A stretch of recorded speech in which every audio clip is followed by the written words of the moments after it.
Ang kwento ni Tomby.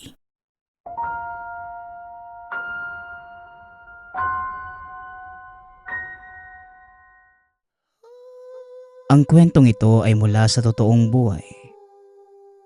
Mula ito sa isa nating tagapakinig na itago na lang natin sa pangalang Den. Walang eksaktong taon. Dinalungan, Aurora.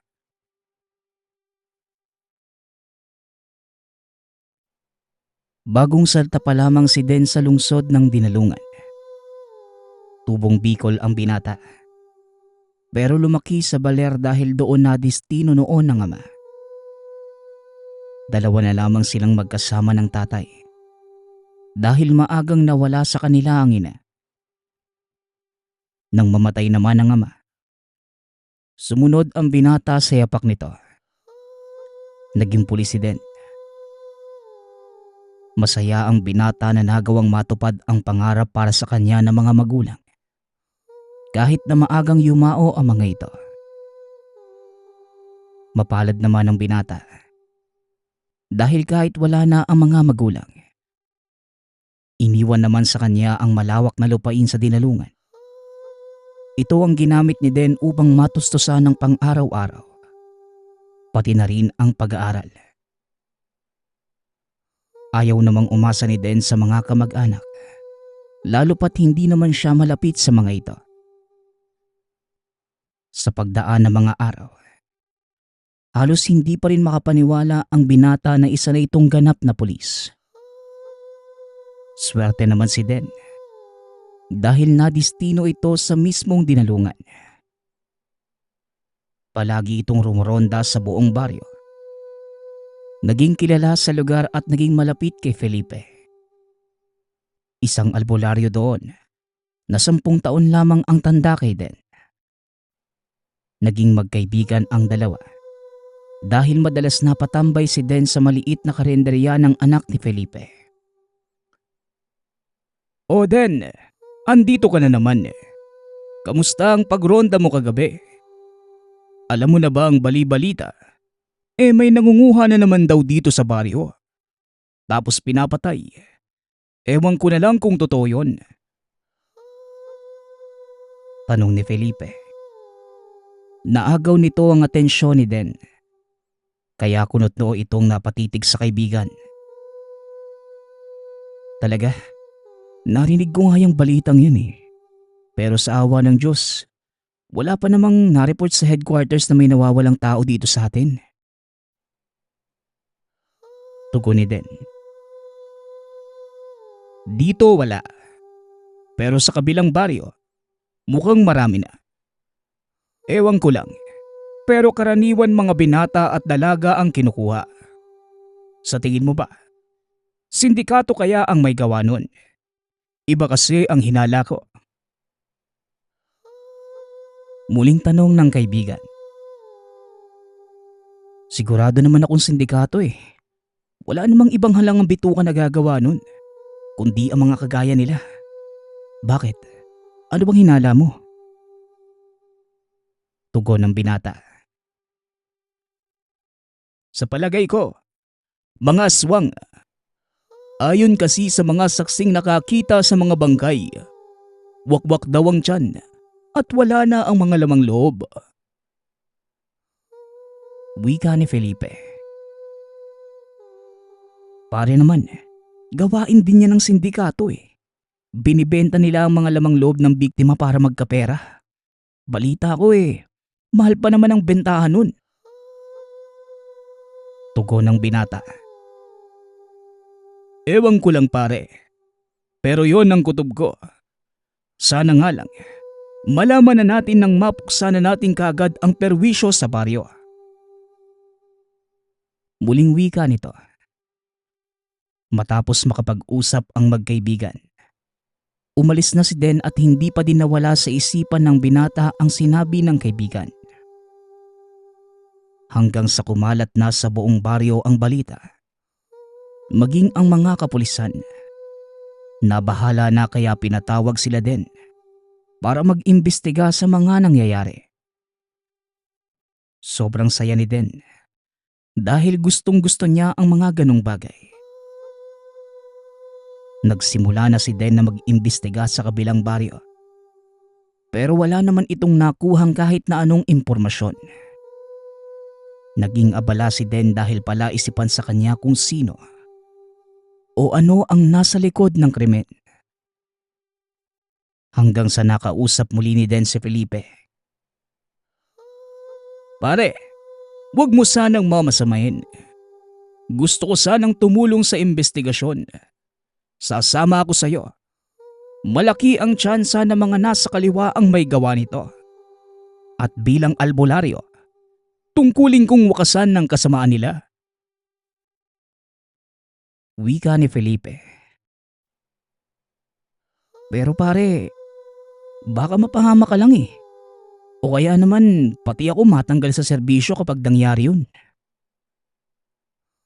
Tugon ni Den. Pare naman, wala ka bang tiwala sa akin? Hindi ako magiging pabigat sa'yo, kaya wala kang dapat ipag-alala. Muling wika ng albularyo. Sige pero dapat walang makakaalam pare ah. Pwedeng malaking sindikato ang may gawa ng lahat ng to eh.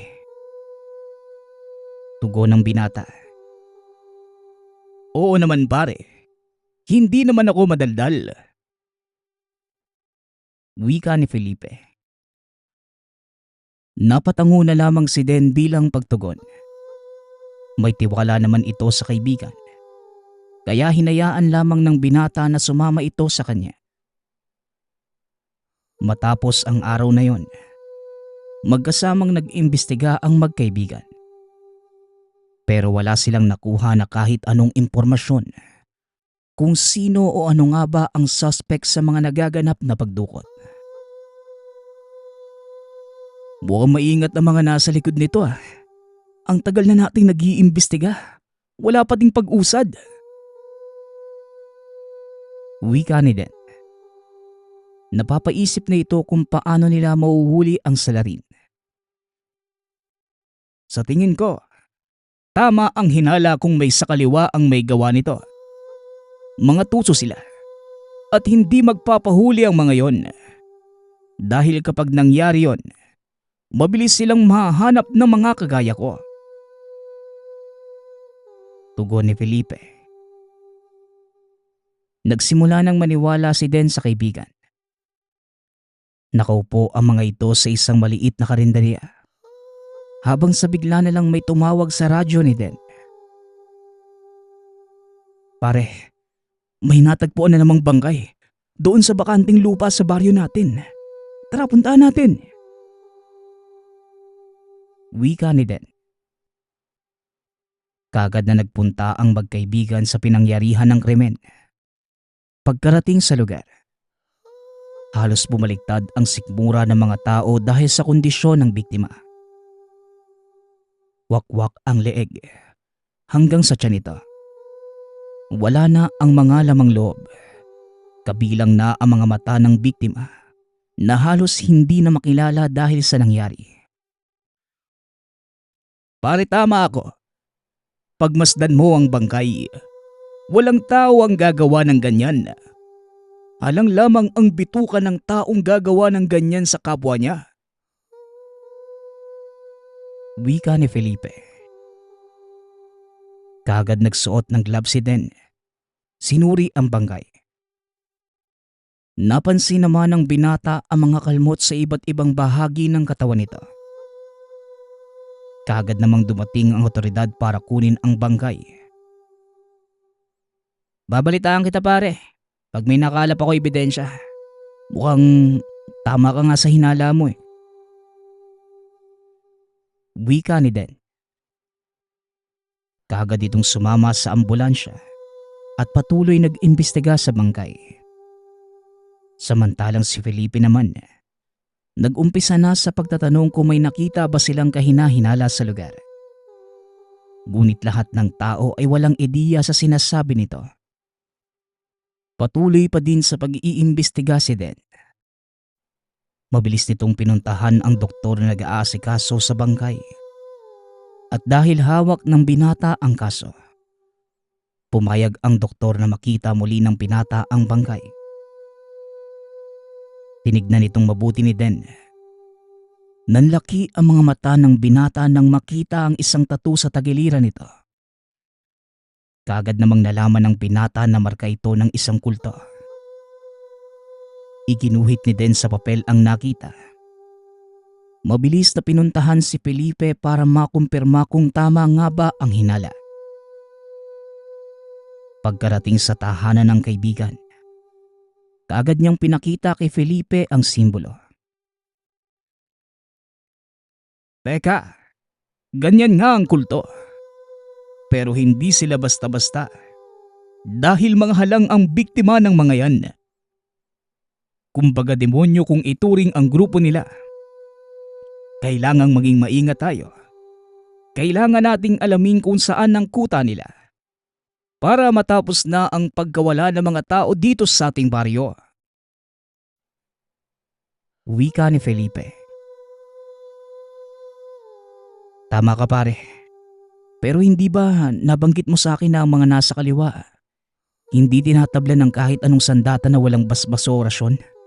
E ano naman ang laban ko sa kanila? Tanong ng binata. Huwag kang mag-alala. Ako nang bahala dyan. Ang importante makahanap tayo ng ebidensya para sa kasong hawak mo. Nandito naman ako eh.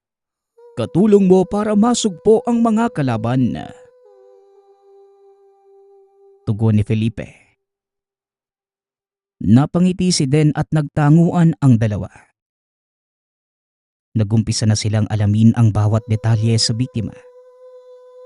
Kaagad namang natukoy ng pulisya ang pagkakakilanlan nito sa pamamagitan ng mga naiwan nitong gamit.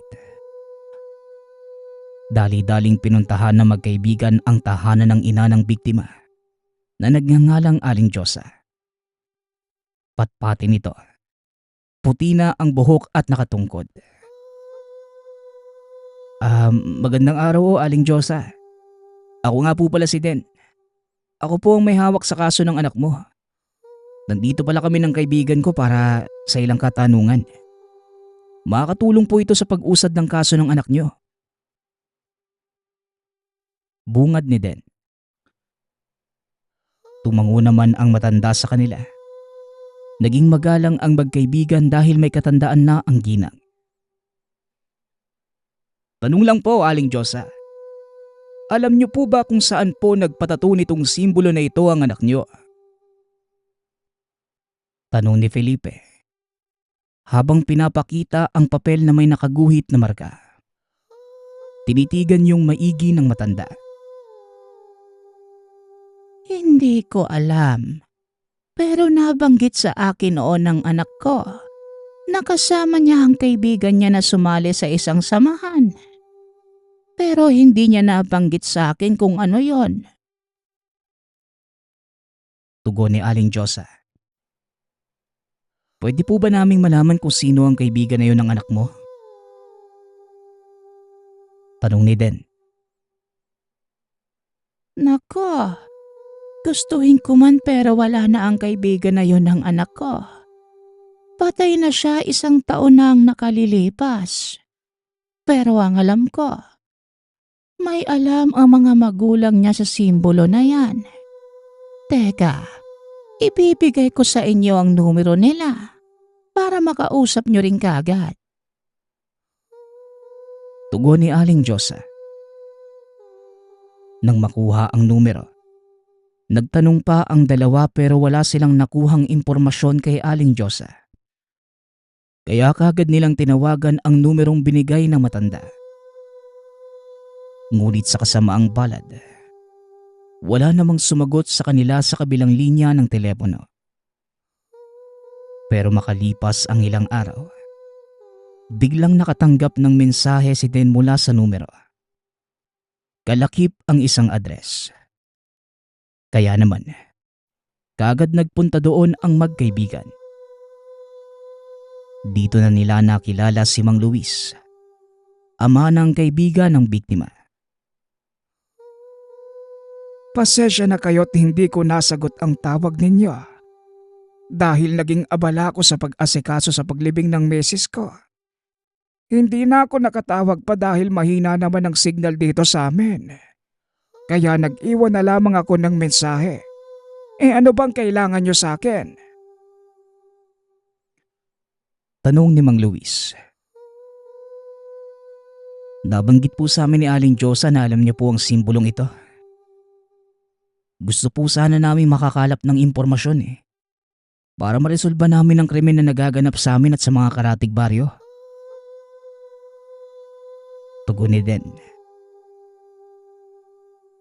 Oo, alam ko nga yan. Dahil naging isa ko sa mga miyembro niyan. Ang simbolo na yan ay tanda ng pagsamba sa isang rebulto. Pero nalimutan ko na ang tawag doon Halos lahat ng miyembro ng kultong yon naging mayaman. Nagkaroon ng walang kabantay na lakas. Pero umalis na ako dyan buhat ng mamatay ang anak ko.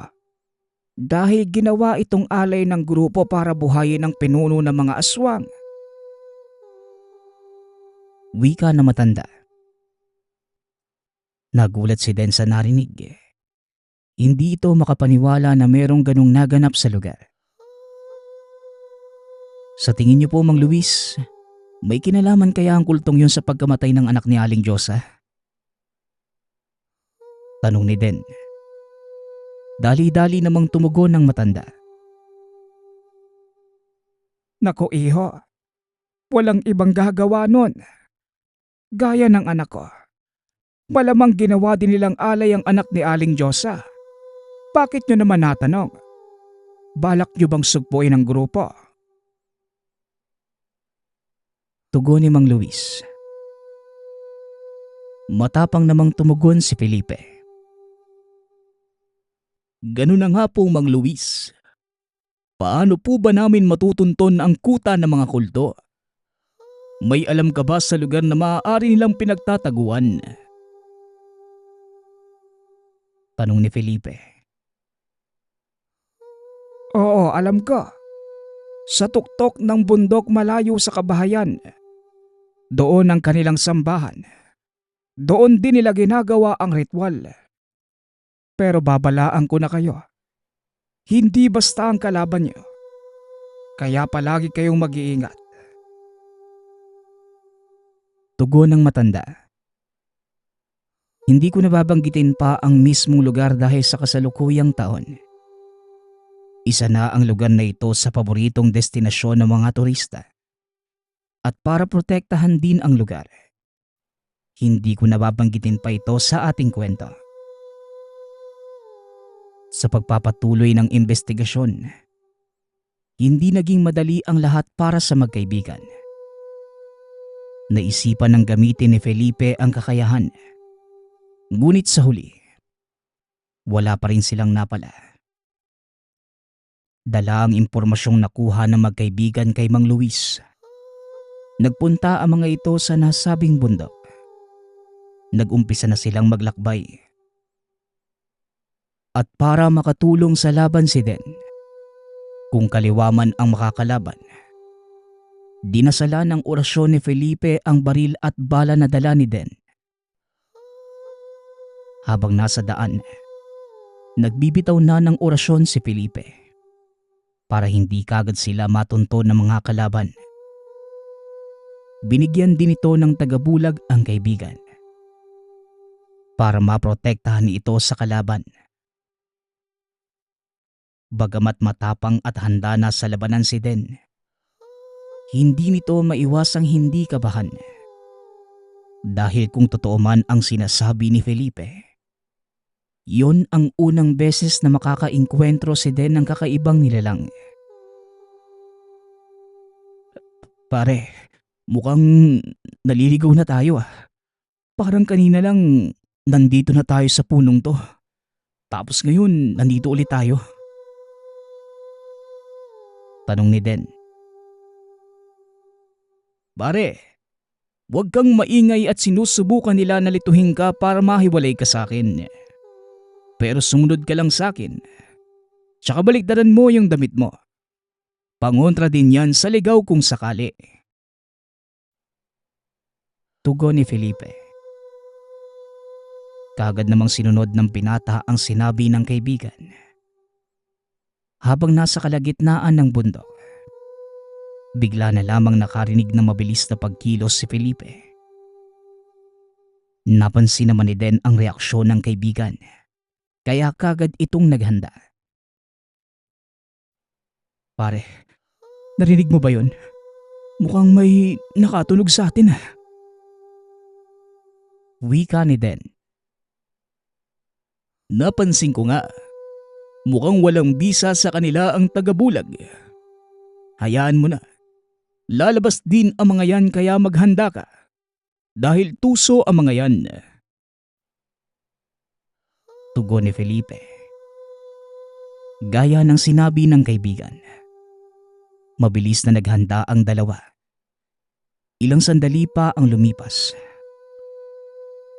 Bigla na lamang lumabas ang napakalaking baboy ramo. Namumula ang mga mata. Nanlilisik habang nakatitig sa magkaibigan. Pare, anong nilalang yan? Napakalaki naman ng baboy ramo na yan. Mukhang hindi normal eh. Wika ni Den. Hindi nga pare. Isa yang harimodon. Isa sa pinakamalakas na uri ng aswang. Mag-iingat ka pare. Malakas ang aswang na yan. Mabuti na lamang at handa ko sa ganitong labanan. Tugon ni Felipe. Mabilis na kumilos ang magkaibigan. Kagad nilang lilabanan ang harimodon. Pero sadyang malakas ito. At kahit may mga orasyon na ang gamit na bala ni Den, hindi pa din ito iniinda ng kalaban. Patuloy na kumilos ang kalaban. Kagad nitong sinunggaban si Den. Nasugatan naman ang binata sa pag-atake ng harimodon. Ngunit nang makakita ng tiyempo, binunot ni Felipe ang dalang kris. Mabilis na sinaksak ang harimodon sa leeg. Sinabayan pa yon ng orasyon. Kaagad namang napatakbo palayo ang nilalang. Mabilis na nilabas ni Felipe ang dalang mga halamang gamot at nilunasan ang sugat ni Den. Akala ko katapusan ko na. Salamat pare ha. Utang ko sa iyo ang buhay ko. Wika ni Den. Matapos makapagpahinga ng kaunti, nagpatuloy na sa paglalakad ang magkaibigan. Pero hindi pa man nakakalayo. Bigla na lamang may sumugod sa kanila na dalawang nilalang. Kasing laki lamang ng bata. Maitim ang balat at mukhang impakto. Naku Den, mukhang tirahan ng iba't ibang uri ng aswang ang gubat na ito. Biyango na naman ang tawag sa nilalang na yan. Pare, maging handa ka. Mabilis kumilos ang mga yan. Talasan mo ang paningin at pandinig mo. Babala ni Felipe. Tumango naman si Den. Laking pasasalamat ng binata. Dahil kahit wala siyang alam tungkol sa mga nilalang na yon, kasama naman niya si Felipe. Mabilis at maliksi ang biyangonan. Kaya hindi magawang matamaan ng baril ni Den ang mga ito. Ipinagaspas naman ni Felipe ang hawak na buntot page. Tinamaan ng isa sa mga kalaban. Kaya hindi na nagsayang pa ng oras si Den. Binaril niya ito ng malapitan. Galit na galit ang kasama na isang biyangonan. Sinugod nito si Den at kaagad nakalmot sa muka. Sugatan na si Den nang mahuli ni Felipe ang kalaban at kaagad din itong pinaslang. Hindi makapaniwala si Den sa mga nangyayari. Pakiramdam niya, anumang oras ay maaaring mamatay na siya sa lugar na yon. Naganap muna na masisilungan ang dalawa at nakita ni Felipe ang isang kuweba. Kaya doon pansamantalang nagpahinga ang dalawa. Ginamot ni Felipe ang mga sugat ni Den. Hindi alam ng binata kung kaya ba nilang mapagtagumpayan ang misyon. Pero malaki ang tiwala niya sa kaibigan. Kinaumagahan, kagad na nagpatuloy ang dalawa sa paglalakbay. Hanggang sa nakarating sila sa isang maliit na bahay. Nagmasid ang dalawa at nakita ang isang matandang lalaki na may dalang sako. Napansin kagad ni Den ang tumutulong dugo. Kaya kagad nilang sinundan na matanda. Pinagmasdan kung saan itatapon ang sako. At nang tuluyang maitapon ng matanda ang sako, mabilis tinutukan ni Den ang matanda. Pero bigla na lamang itong nakatakas. Hindi naman makapaniwala ang dalawa nang makita nila ang laman ng sako. Bumaliktad ang sikmura ni Den nang makita ito. Isang patay na babae. Walang saplot sa katawan at wala ang lamang loob. Wakwak ang tiyan at wala rin ang mga mata. Mukhang kailangan nating puntahan yung bahay na yun. Baka may iba pang biktima doon. Mungkahi ni Felipe. Kagad namang nagpunta ang dalawa sa lugar. Napansin nila ang dalawang babaeng nakatali sa isang puno. Tama ka pare. Aswang din ba yung mga nagbabantay? Ang bibilis kumilos eh. Tanong ni Den. Sa tingin ko, isang uri ng dangga o agitot ang mga yan. Halos mga kababaihan ang mga biktima nila. Bago nila tapusin ang buhay ng biktima, ginagahasa muna nila ito. Tugon ni Felipe. Kagad nagpaputok si Den. Nabahala ang mga agitot. Pare, kailangan nating mahuli ang mga nilalang na yan. Patay man o buhay. Wika ni Den. Napakamot naman sa ulo si Felipe. Masyado kang mainit pare. Bakit ka naman kagad nagpaputok? Hindi pa nga ako nakakapag-orasyon eh. Tugon ni Felipe. Ngunit nang tignan niya sa gilid ang kaibigan, wala na ito sa tabi. Nakita niya itong kinakalas ang tali ng mga biktima. Samantala, mabilis na sinalakay ng mga agitot si Felipe. Kagad naman itong nakaiwas pero nasugatan ito. Kaya nabitawan niya ang buntot page. Napansin naman ni Den na nasa panganib ang kaibigan. Kaya binaril niya ito at natamaan ang isa. Mabilis nagbigkas ng orasyon si Felipe. Kinausap ang naiwan. Pare, itali na natin yan. Teka lang tatawag lang ako sa headquarters para i-report ang nangyari dito. Wika ni Den. Wag na. Wala din naman silang magagawa dito. Tsaka mas maganda kung tayo na lang dalawa. Kesa naman mas madami pa ang madamay. Tugon ni Felipe. Napakamot na lamang ng ulo si Den. Dali-daling nilapitan si Felipe. Mabuti na lamang at hindi malala ang sugat nito. Mukhang hindi sila ang may gawa nito. Natakasan ako ng isang yun, pero nakakuha ako sa kanya ng impormasyon. May tinatawag silang Supremo. Sigurado kung pinuno ng aswang ang tinutukoy nun. Wika ni Felipe. Hindi na mahalaga kung nakatakas man yun. Ang mas mahalaga ngayon kaya mo pa bang lumaban sa lagay mo? Tanong ni Den. Kaya ko naman ang sarili ko pare. Napasok mo na ba yung loob ng bahay? Baka makakuha tayo ng dagdag na impormasyon. Tugon ni Felipe.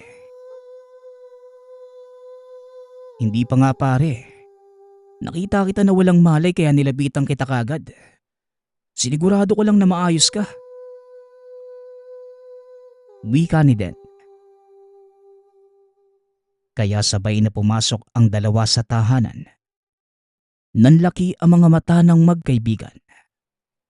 Nang makita ang iba't ibang parte ng katawan na nakasabit sa paligid ng bahay. Kagad lumabas si Den at nagsuka. Bukod sa mga nagkalat na katawan sa loob ng bahay na yon, wala na silang nakitang kakaiba. Nagpasya muna ang magkaibigan na umalis sa lugar. Ipahinga muna ang katawan at pagalingin ang mga natamong sugat. Hindi naman tumigil ang magkaibigan sa pagtugi sa salarin. At nang makapagpahinga at naging maayos na ang kalagayan ni Den, muli silang bumalik sa gubat at pinuntahan ang bahay na yon. Nang makarating sa lugar, hindi makapaniwala si Den dahil napakaraming tao sa lugar na yon na para bang isang baryo. Kailangang mag-ingat tayo. Unahin natin ang supremo nila. Wika ni Felipe. Ngunit hahakbang pa lang sana ang magkaibigan nang biglang may nagtakip ng itim na sako sa ulo ng dalawa. Kasabay ng pagkawala ng malay ng magkaibigan. Nagising na lamang sila na nakagapos ang kamay at paa. Wala na din ang mga dalang armas. Nang ilibot nila ang paningin, doon nakita ng magkaibigan ang lalaking nakaupo sa silya na tila nasa trono kung umasta. Ang lakas naman ng loob niyong subugod dito sa lugar namin. Wika ng lalaki. Pakawalan mo ko dito. Sino ka ba? Matapang ka lang kasi nakatali kami. Tugon ni Den. Gumisi lamang ang lalaki. Nilapitan si Den at nagsalita. Ako si Supremo, ang pinuno ng tribong ito. Gusto ko ang katapangan mo, bata. Pero masasayang lang yan. Dahil hindi ka din naman magtatagal. Wika ng Supremo. Tahimik lamang na nakayuko si Felipe. Nagbibigkas na ito ng orasyon ng mga oras na yon, habang hawak na mahigpit ang mutya. Ilang sandali pa, nakalas ni Felipe ang tali sa kamay. Kagad nitong kinuha ang maliit na punyal na nakatago sa sapatos. Itinutok ito sa leeg ng pinuno. Pakawalan niyo ang kaibigan ko. Kung ayaw niyong gilitan ko ng leeg ang pinuno niyo. Wika ni Felipe. Mabilis namang kumilos ang aswang at kinalagan si Den. Pero tuso ito dahil hindi nila binitawan ang binata. Kaagad naman na sumenya si Felipe. Pasimpleng itinuro nito ang buntot pagi malapit sa kinaroroonan ni Den. Nakagad namang naintindihan ng binata. Inumpog ng pinata ang ulo sa aswang ng napakalakas. Nawalan ito ng balanse at napatumba ni Den. Kaagad siyang tumakbo at kinuha ang baril, pati na rin ang buntot pagi. Ngunit nakatakas ang pinuno mula sa pagkakahawak ni Felipe. Mabilis na kumilos at inutusan ang mga alagad. Kaagad namang inihagis ni Den ang buntot pagi sa kaibigan. Kaya lahat ng mga lumalapit at umaatake sa kanila, mabilis lamang napapabagsak ng dalawa.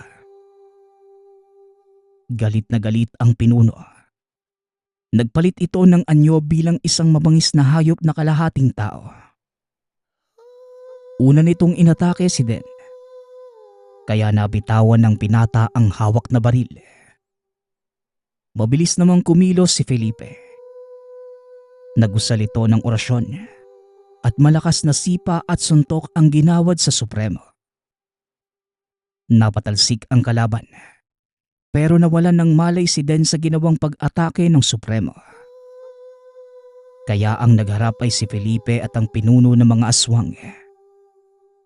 Lakas loob na sumusugod si Felipe habang nagbibigkas ng orasyon. Hanggang sa nahawakan ng aswang si Felipe. Sinakal niya ito at inangat. Unti-unting bumabaon ang kuko sa leeg ni Felipe. Mabuti na lamang. Nagising si Den. Nakita niyang nahihirapan ang kaibigan. Kaya kahit nahihilo at malabo pa ang paningin, kagad na dinampot ng binata ang baril at pinaputok. Mabuti na lamang ay mas napalakas pa ni Felipe ang orasyong nakabalot sa bala at baril ni Den.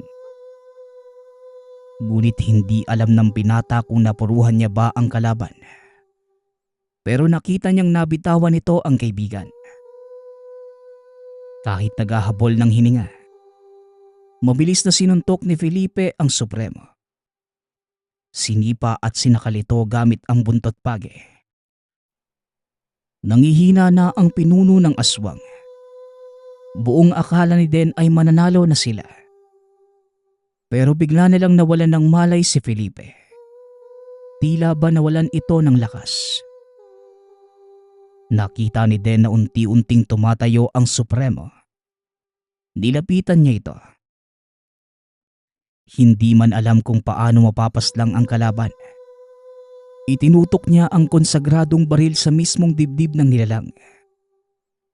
Pinaputok niya ito ng ilang beses. Hanggang sa tuluyang tumirik ang mga mata ng nilalang at nawala ng buhay.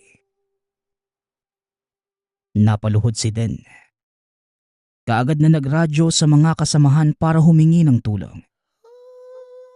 Natagalan man ang kapulisan. Pero natunto nila ang lugar sa pamamagitan ng mga palatandaang iniwan ni Den. Nang makarating ang kapulisan, may malay na si Felipe at hindi na ito nagpatingin pa sa doktor. Samantalang si Den naman, na-admit ito sa ospital sa lala ng mga natamong sugat. Wala mang salarina na huli ang kapulisan. Naparangalan si Den dahil sa pagtuklas nito sa likod ng krimen. At hindi naman nakalimutan ni Den si Felipe. Sa tulong ng isang pulis at albularyo, nalutas nila ang krimen na matagal nang namemerwisyo sa lugar. Marami pang krimen ang nalutas sa pagtutulungan ni Den at Felipe. Patuloy lamang sila sa pagsisilbi sa bayan at sinusugpo ng magkasama ang kasamaan.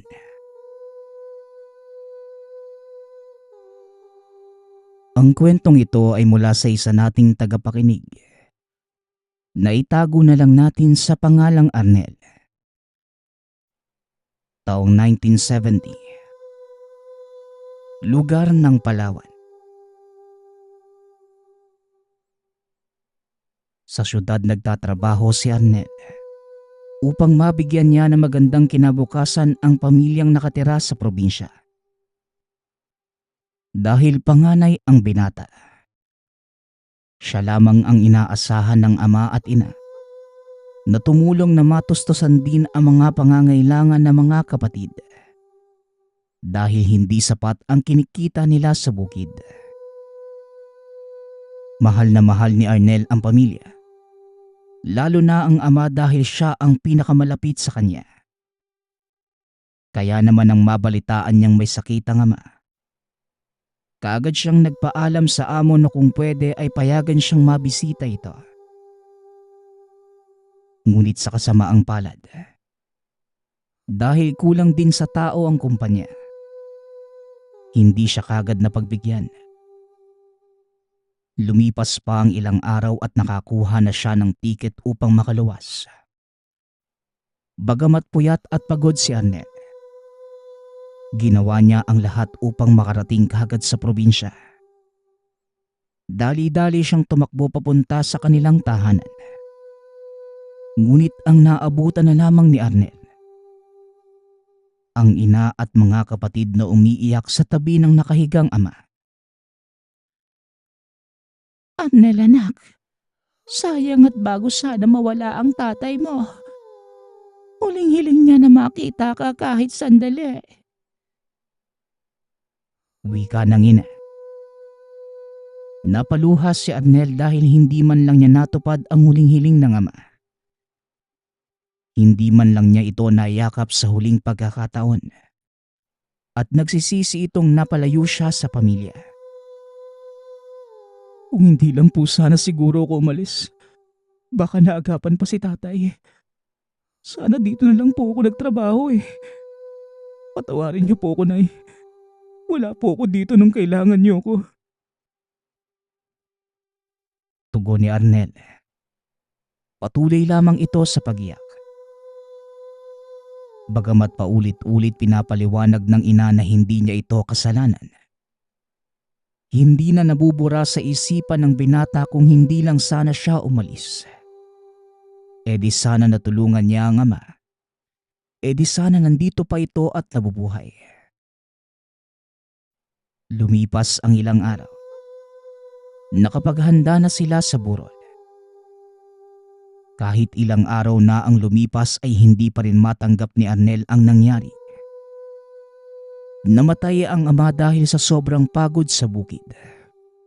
Upang matustusan lamang ang pangangailangan ng pamilya. Sinisisi ni Arnel ang sarili. Kung malaki lang sana ang sahod, mas dinagdagan pa sana niya ang pagpupursigi sa trabaho. E di sana hindi na ito nangyari sa ama. Anak, kahit hindi ka magsalita, kitang-kita sa mga mata mo na sarili mo ang sinisisi mo. Anak, mahal na mahal ka namin ng tatay mo. Kayong lahat ng mga kapatid mo. At kung nasaan man siya ngayon, siguradong malungkot siya makita ang paborito niyang anak. Nagkakaganito at siya ang dahilan ng kalungkutan mo. Wika ng ina. Totoo naman po, Nay. Kung nandito lang po sana ako, kung mas malaki pa ang sahod ko, edi sana buo pa ang pamilya natin. Kasalanan ko tong lahat eh. Tugon ni Arnel. Makalipas ang ilang sandali ng pag-uusap, napagtanto ng ina na hindi pa ito ang tamang panahon upang pangaralan si Arnel. Palang araw, siya na mismo ang makakatuklas ng katotohanan at magpapatawad na rin ito ng sarili. O siya nga pala mga anak, parating na mga kamag-anak natin. Huwag niyong kalimutan ang mga kapatid mo na magpalitan kayo sa pagbabantay. Paalala ng ina. Opo, Nay. Mahirap na rin at baka may mawala tayong gamit eh. O kung ano man. Tugon ni Arnel. O kaya naman, mawala mismo ang tatay mo. O siya, sige na. Mauuna na ako at maghahanda pa ako ng padasal. Muling wika ng ina. Kagad na itong umalis. Nagtataka si Arnel kung ano ang ibig sabihin ng ina. Makalipas ang ilang minuto, nanumbalik ang kalungkutang nararamdaman ni Arnel. Naalala niya ang masasayang sandali kasama ang ama, pati na rin ang mga pangaral nito. Si Arnel ang unang nagbantay sa burol ng gabing yon. Bagamat nagprotesta ang mga kapatid, nagpumilit ito na siya na muna ang magbabantay. Kahit kitang-kita na hindi maayos ang kalagayan nito dahil na rin sa puyat at pagod. Tulog na ang mga kapatid at ina. Unti-unti na ring nakakatulog si Arnel. Ngunit pilit niya itong nilabanan. Nagulat na lamang si Arnel nang magising siya dahil sa malakas na kalampag malapit sa kanya. Hindi na malaya ng binatang nakatulog siya. Kinusot pa niya ang mga mata at tila merong kakaiba sa burol. Tila merong mali. Tumayo si Arnel at tinignan ang paligid. Merong mga upuang nawala sa pwesto at ilang bulaklak na nalaglag. Lumapit si Arnel sa kabaong. Kitang-kita niya ang mapayapang mukha ng ama at napaluha ito. Nakarinig siya ng kaluskos sa bandang likuran. Kaya kagad siyang napalingon ngunit wala itong nakita. Tinignan niya muli ang bangkay at pagpunas niya ng luha. Tila tumalon ang puso niya sa gulat nang makita niyang dumilat ang ama. Dali-daling kinusot ni Arnel ang mga mata at tinignan muli ang bangkay. Ngunit pagtingin niya, nakapikit naman ito at dahil sa nangyari, minabuti niyang makipagpalitan bilang tagabantay kinabukasan.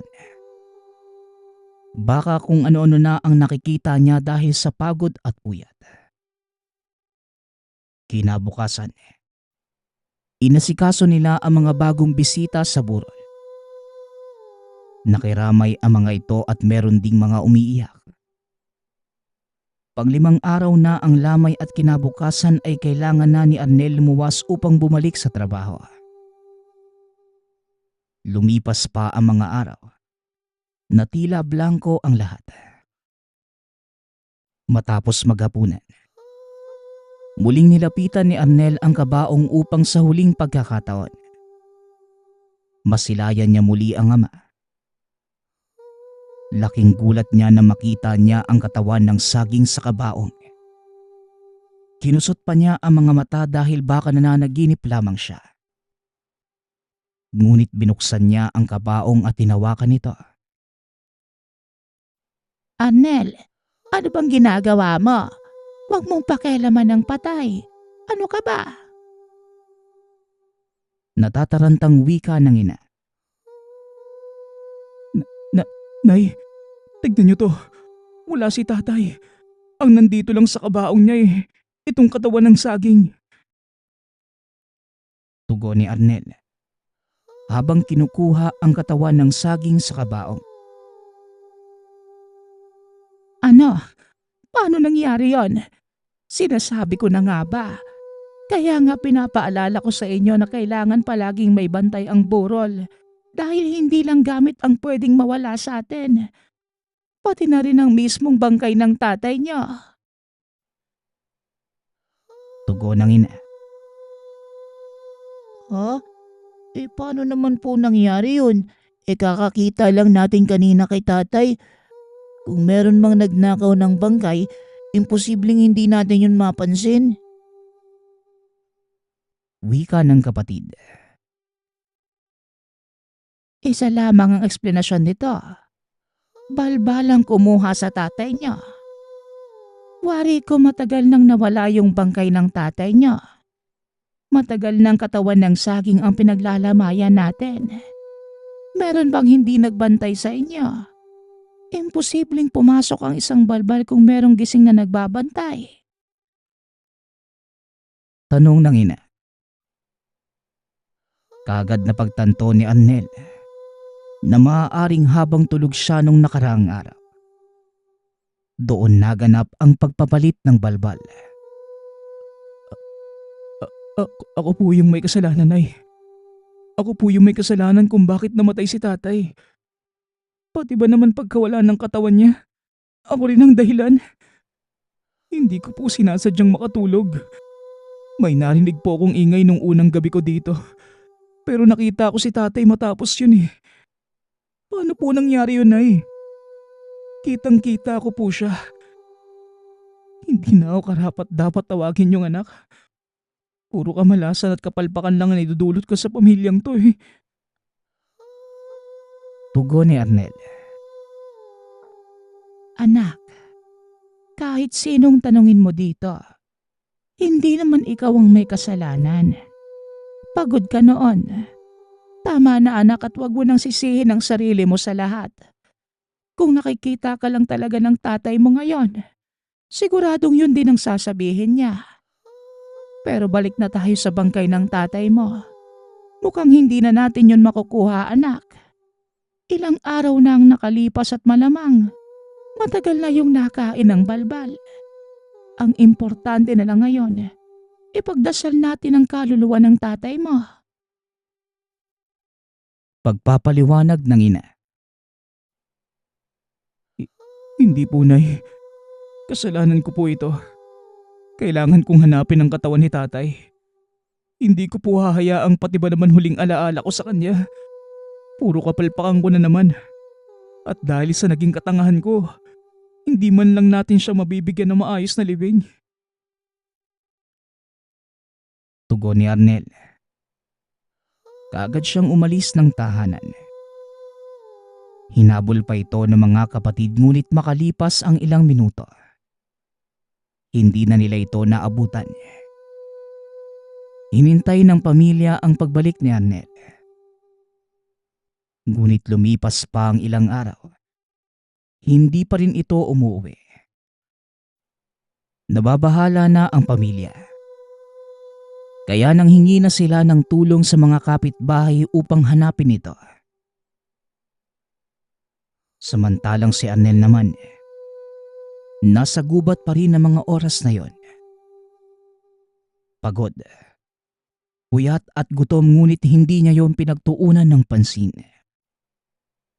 Gusto niyang mahanap ang nilalang at hindi siya titigil hanggat hindi niya ito nakikita. Unti-unti nang lumalabo ang paningin. Ilang araw nang hindi kumakain at hindi nagpapahinga. Tila malapit nang kumatok si kamatayan sa pintuan.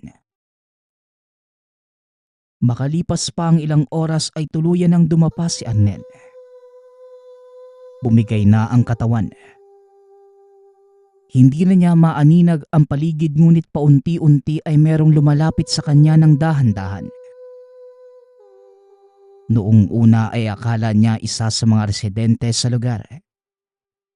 Ngunit habang papalapit ito, bagamat hilong-hilo at malabo na ang mga mata, naaninag pa rin niya ang nilalang. Naaalala niyang mahaba ang mga kuko. Kakaiba ang haba at talas ng ngipin. At higit sa lahat, napakasangsang ng amoy nito na tuluyan ng bumigay ang katawan ni Arnel. Hanggang sa nakita ni Arnel ang mukha ng ama. Nakangiti ito ngunit merong bakas ng kalungkutan. Anak, huwag mo nang sisihin ang iyong sarili, Arnel. Hindi mo kasalanan ang mga pangyayari. Wala kang kasalanan. Nalulungkot ako na nagkakaganito ka ng dahil sa akin. Parang awa mo na anak. Namatay man ako pero nandito lang ako sa tabi niyo palagi. Magpakatatag ka anak. Marami ka pang haharaping pagsubok sa buhay. Huwag mong hayaan ang kamatayan ko ang maging dahilan din ng kamatayan mo. Namatay man ako, pero mabuhay ka para sa akin. Mahal kita anak. Huwag mo yung kakalimutan. Halika na at umusad na tayo. Wika ng ama. Hanggang sa iminulat ni Arnel ang mga mata. Napaupo ang binata sa hinihigaan. Naramdaman niya ang pagbuhos ng mga luha. Anak, mabuti naman at nagising ka na. Ano ba kasing ginagawa mo? Wika ng hina habang nakayakap na mahigpit sa anak. Nakita ko po si tatay, Nay. Tama po kayo. Parehas kayo ng sinasabi ni tatay eh. Mabubuhay po ako para sa kanya. Para sa inyo po. Pasensya na po na ya. Dahil sa mga ginagawa ko, napag-alala ko po kayo. Tugon ni Arnel. Nang gumaling ang binata, umuwi na ang pamilya at bumalik na si Arnel sa syudad upang magtrabaho. Bagamat mapait ang nangyari sa kanya, ngunit matamis na alaala ang meron siya sa kinalakihan niyang bayan. Bigla niyang naalala ang huling nakita bago siya tuluyang mawala ng malay. Matalas ang mga kuko. Mahaba at matalas ang mga ngipin at napakabaho. Ngunit ngayon lamang niya naalala na meron din itong bitbit na lagayan. Nalaman niya na ang balbal ay hindi lamang kumukuha ng mga yumao na. Ngunit nilalapitan din ito ang malapit ng mamatay. Ibig sabihin, nang makita niya ito ay nasa bingit na rin siya ng kamatayan. Matutulad na sana siya sa ama na namatay sa pagod ngunit hindi siya natuluyan. Pakiramdam ni Arnel na yung mga panahong napaniginipan niya ang ama ay ang panahon din siyang nailigtas nito. Lumipas ang panahon at sinunod ni Arnel ang sinabi ng ama. Kahit patay na ito, nabuhay ang binata para sa kanya. Tuluyan ang natanggap ni Arnel ang mga pangyayari. Napatawad na niya ang sarili at tumatak sa isip ang mga huling salita ng ama. Halika na. Umusad na tayo.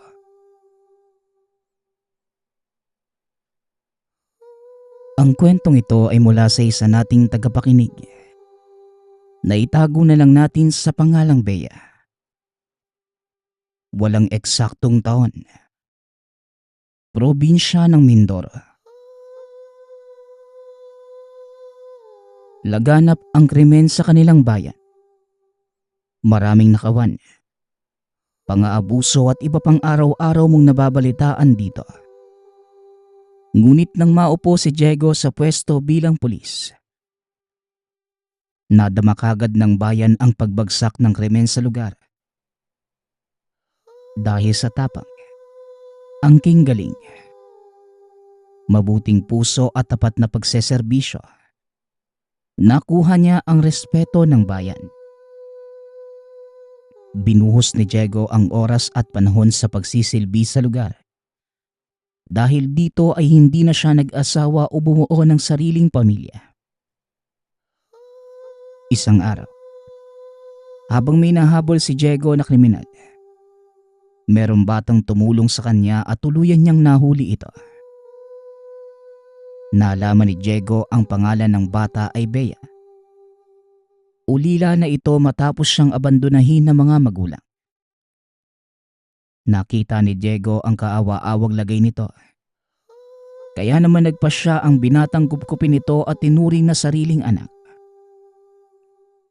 Habang tumatanda, nakikita ni Bea ang kabutihan at katapangan ng bagong ama.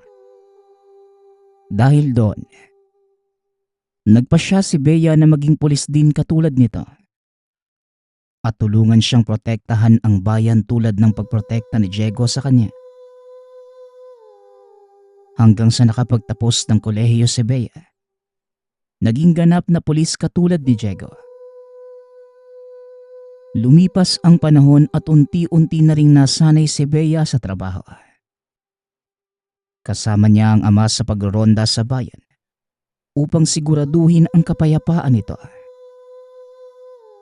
Bagaman payapa ang bayan, hindi pa rin maiiwasan ang krimen. Nakaengkwentro na sila ng kasong pagnanakaw, pangahalay, pagpaslang at iba pa. Kaagad namang nabibigyan ng ustisya ang mga krimen sa tulong nila Diego at grupo ng kapulisan. Kaya naman nang merong tumawag sa kanila upang manghingi ng tulong ay hindi na bahala si Bea. Ngunit hindi niya alam na ito pala ang makakapagpabago ng buhay. Tay, meron hong tumawag sa kabilang barangay. Kung pwede daw po bilisan natin. 3 bangkay daw po ang natagpuan eh. Wika ni Bea. O sige anak, dalhin mo na ang mga gamit at pupunta na tayo. Tugon ng ama. Nang makarating ang dalawa sa lugar, naroon na ang ilan sa mga kasamahan nila. Mukhang normal na kasong pagpaslang lamang ito ah. Iimbestigahan pa namin ang lugar. Pero sa ngayon, kayo na muna Diego ang bahala sa saksi. Wika ng kaibigan at katrabahong si Marcos. Sabay turo sa isang babae. Tuliro ito at kung ano-ano ang pinagsasasabi. O sige Marcos, kami nang bahala. Tara na Bea. Kunin mo na yung saksi at dadalhin natin siya sa istasyon. Wika ni Diego. Kaagad namang umalis ang mag-ama. Pagkarating sa istasyon, sinabi ng babae na kinabukasan na lamang siya makikipag-usap dahil hindi pa niya tanggap ang nangyari sa mga kaibigan. Kaya kinabukasan ng umaga, pumasok na sa isang silid si Diego at ang babae. Kumuha si Bea ng papel upang maging saksi sa pag-uusap ng dalawa. Una sa lahat, alam kong sariwa pa sa mga alaala mo ang pangyayari. At alam ko rin gusto mong mabigyan ng ustisya ang mga kasama mo. Pero para makuha natin yung ustisyang yan, kailangan namin ng kooperasyon mo. Anong pangalan mo muna, Iha? Tanong ni Diego. Maricar po. Tugon ng babae. Salamat sa kooperasyon mo, Maricar. Pwede mo bang sabihin sa amin kung ano bang nangyari? Saan ba kayo galing at bakit sila napaslang o meron ka bang ideya kung sino ang pumaslang sa kanila? Muling tanong ni Diego. Napakabilis po ng mga pangyayari. Kasama ko po silang 3. Mga kaibigan ko. Nag-uusap lang kami nang merong lalaking lumapit sa amin. Sobrang bilis po ng pangyayari. Nagulat na lang kami nang bigla niyang atakihan ng isa sa mga kaibigan ko. Nagtakbuhan na kaming lahat hanggang sako na lang ang natira. Bigla na lang nawala yung lalaki. Sa palagay ko, aswang yun eh. Pagpapaliwanag ni Maricar. Nagpatuloy pa ito sa pagkwento at pagsagot ng mga katanungan ni Diego. Ngunit habang tumatagal, may napansin silang kakaiba. Tuwing tinatanong ni Diego ang pagkakakilanlan ng 3 kaibigan ni Maricar, iniiba nito ang direksyon ng usapan. Bukod pa rito, napansin din nila na habang tumatagal ay tila nagiging agresibo ang babae sa pagsasalita. Nagmamadali na itong umuwi bago pa maggabi. Ngunit dahil hindi pa tapos ang usapan ay kailangan niyang manatili sa silid. Tinignan ni Diego si Bea. Sumisenyas na lumabas at tumawag ng dagdag na saksi at tulong kung sakaling merong mangyari. Palabas pa lamang ng pinto si Bea nang makasalubong niya si Marcos. Nasa labas ito ng silid at nakikinig. Sir Marcus, ano pong ginagawa niyo dyan? Pwede naman kayong pumasok sa loob ah. Tanong ni Bea. Ganun ba? Siya nga pala. Naasikaso mo na ba yung mga kaso kahapon? Tugon ni Marcos. Tatapusin ko pa lang sana po ngayon eh. Pero kailangan po kayo ni tatay ngayon sa loob. Baka pwede pong unahin po muna natin yung saksi. Kasi po, parang nagiging agresibo po yung babae. Muling wika ni Bea. Pumasok na sila sa silid at bigla-biglang nagsisigaw ang babae. Nagwawala ito ngunit tila takot at galit ang nararamdaman ng babae sa kabila ng pag-iingay. Kaagad nilang pinigilan ang babae. Ngunit kakaiba ang lakas nito. Bagamat tatlo na silang pumipigil dito ay hindi yon naging sapat. Naihagis nito ang mesa sa harapan nila. Tumakbo ito papalabas. Kaagad naman itong sinundan nila Diego at Marcus. Habang naiwan si Bea upang manghingi ng dagdag tulong at idokumento ang mga pangyayari. Napakabilis ng babae tumakbo. Kaya kahit nasa sasakyan ang dalawa ay bahagya lamang nila itong nasundan. Bagamat medyo madilim ang paligid, nakikita nila ang pagbago ng anyo ng babae. Unti-unti itong umiitim. Humahaba ang mga braso at binti. Hanggang sa hindi na maging tao ang itsura. Napakapayat at haba ng kamay at paa. Matatalas ang mga ngipin at nakadapa ito maglakad na parang hayop. Napatigil sila Marcus at Diego sa pagsunod sa nilalang. Nagulat sila sa nakita at tila hindi makapaniwala. Nagkatinginan na lamang ang dalawa at nanguna na si Diego. Dahan-dahan niyang nilapitan ang nilalang. Ngunit tumakbo ito papalayo. Kitang-kita sa kilos at pananalita ni Marcus na gusto na nitong umalis. Ngunit para kay Diego ay kailangan nilang sugpuin ang nilalang bago pa dumami lalo ang biktima.